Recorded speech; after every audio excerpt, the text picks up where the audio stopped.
Last year, 2024, at age 42, I was diagnosed with early onset Parkinson's disease. 帕金森氏病 It's definitely something that I'm still coming to terms with almost 12 months later. And it's certainly a journey I didn't expect to be on at this age. 有可能是 early stage of Parkinson。有可能吗？Especially living alone here in Taiwan. But after the shock wore off, I realized that I basically have two choices.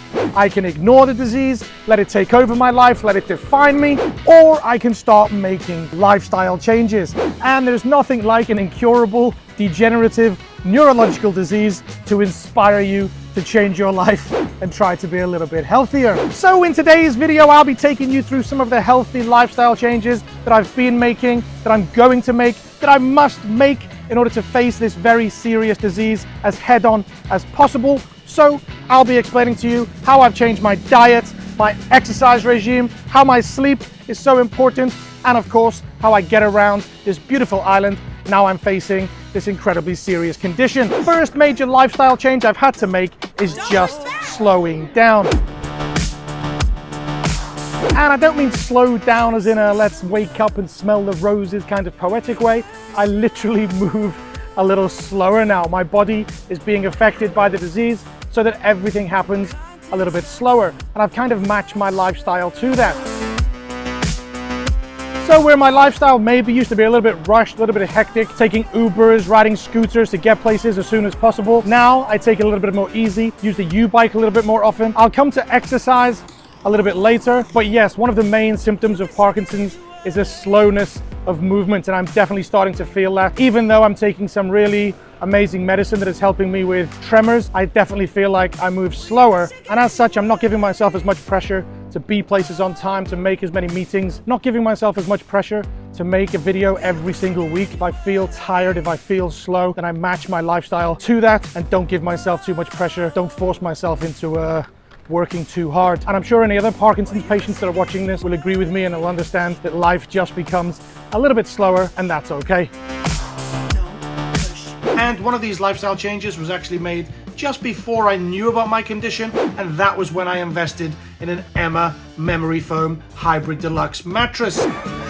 Out with the old, in with the new. I knew almost nothing about the importance of sleep when it comes to facing Parkinson's. I am by no means a doctor. I'm not qualified to tell you the benefits of sleep when it comes to Parkinson's and other neurological conditions. So I put together this package of clips that I found while doing some research online, just to highlight how important sleep is when facing my condition. And then after we've watched this little clip, we'll come back and explain to you how the Emma mattress helps me get the best quality night's sleep. So sleep problems are common in Parkinson's. What are some of the things that you come across? Common things that people experience are difficulty getting to sleep. The way the brain works, we do think that if people are sleeping better, then the progression of Parkinson's will be changed.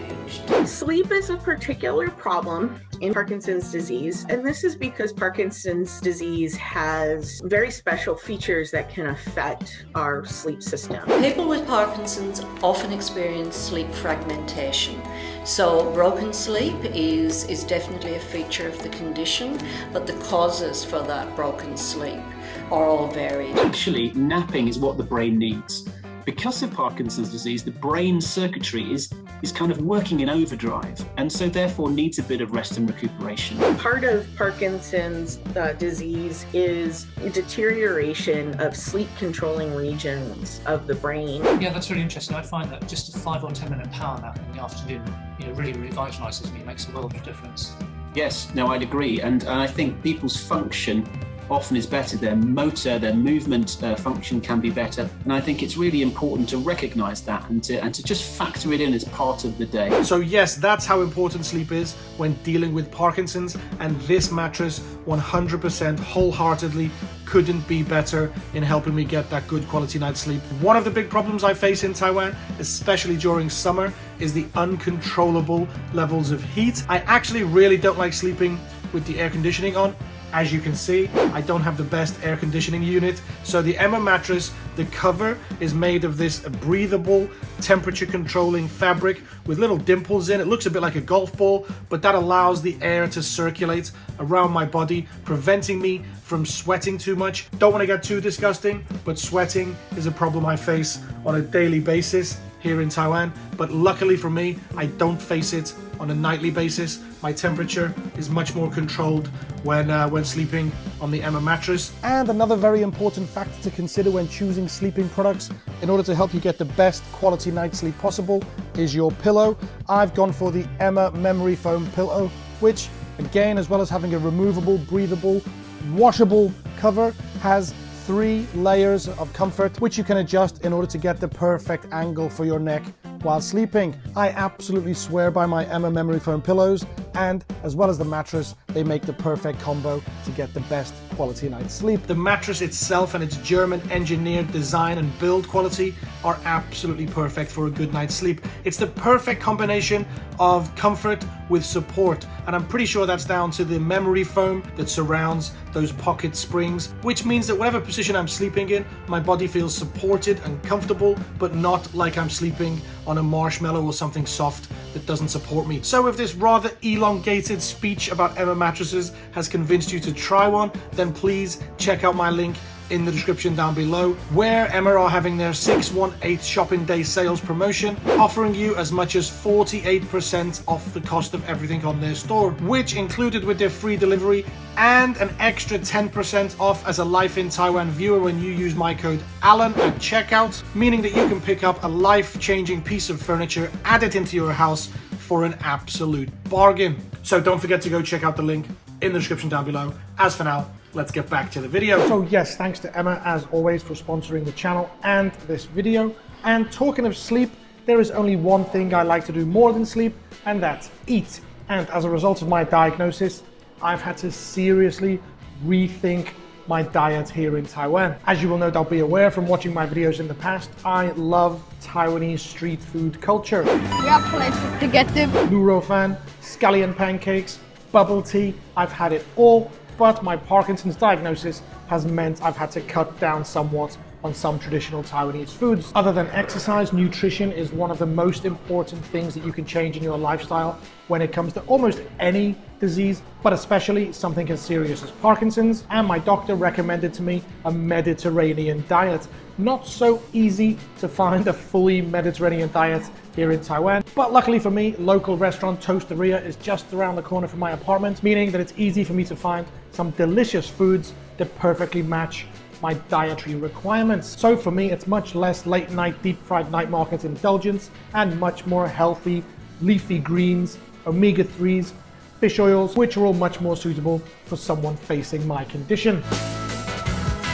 But yes, one of the foods I mentioned and was highly recommended to me by my doctor is seafood, in particular oily fish, and this tuna tartar is absolutely exceptional. Of course, I'm not going to be eating this kind of food every day, but living in Taiwan, the seafood paradise, the island is surrounded with some of the most incredible fishing waters. So for somebody who has been recommended a high seafood diet, Mediterranean diet, Taiwan is the perfect island for finding the perfect seafood.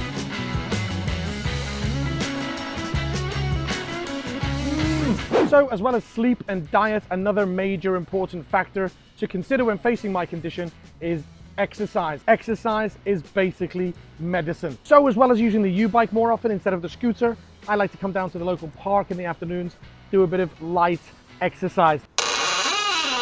I do have a gym membership, but to be honest, I'm still a little bit self-conscious about going to exercise at the gym with my condition. I know it's something I need to get over, but as you can maybe see on this exercise, my right leg is the problem. My right leg seems to be a little bit more limited than my left leg, so I definitely need to do a bit more exercise, focus on the right-hand side of my body to get it as strong as possible. If I don't exercise, I will get old very quickly and the symptoms will worsen much quicker. So any form of exercise, whether it's walking, riding a bike, coming down to the park, or eventually getting myself to the gym, is certainly something I need to focus on and keep myself as young and healthy as possible facing this condition. I also need to be much more aware of my flexibility, which has never been a strong point of mine. I'm not the kind of guy that can even touch his toes when bending over, but Parkinson's can stiffen the muscles and I can already feel that, especially in my right side. So a little bit of stretching every day will definitely keep the Parkinson's away. Oh my God, I am so old. Another thing that I'm having to face is really fighting the urge to isolate.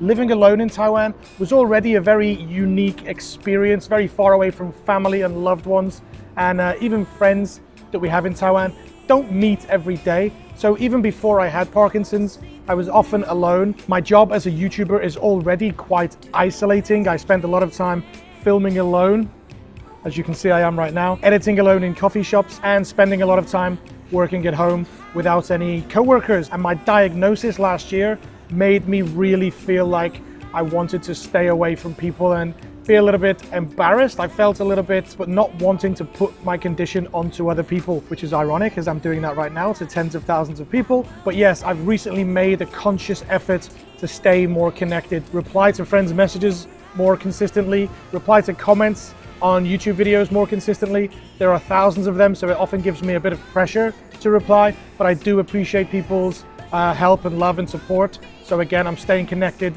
on my YouTube channel. And of course, my awesome son, William, is fully aware of my situation and gives me calls once, twice, 3 times a day sometimes, just to check in on me, seeing how I'm doing, which is worth more than its weight in gold. And my family in the UK, of course, I'm in touch with them very often, checking on me, checking on them. As my parents get older, I'm certainly trying to catch them up in regards to my health problems. But yes, the point is, community matters now more than ever, whether it's my YouTube channel, my friends network, or indeed my family in England or South Africa.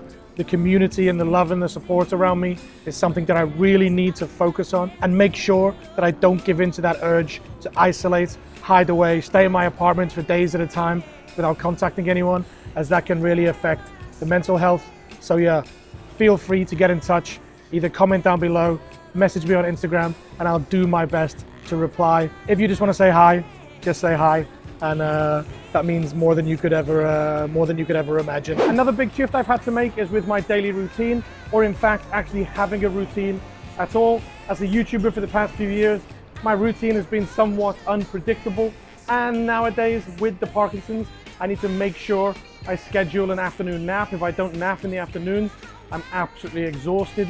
I get tired very easily. My diet, as I mentioned, is very important, but the times of eating also need to be a bit more regular, a bit more predictable, in order to give my body the best chance it can to fight the disease and deal with the symptoms. And talking of daily routine, one thing I've not suffered with yet, but it's possible will come in the future, is forgetfulness and lack of thinking process. So far, I've not had to deal with it, but I'm imagining in the future, I maybe need to be a bit more scheduled, a bit more planned, a bit more predictable to myself, so that I'm not going to face any problems with the thinking process symptoms of Parkinson. So there's a few of the changes that I'm planning to make and am making with regards to my new lifestyle, living and dealing and coping with Parkinson's. If you have any suggestions or comments, please comment down below. And also don't forget to go check out that link to Emma Mattresses. Pick yourself up a new mattress, treat yourself, and start sleeping better. But as for now, time for me to say goodbye. So I'll see you next time in my life in Taiwan. Peace. Bye-bye.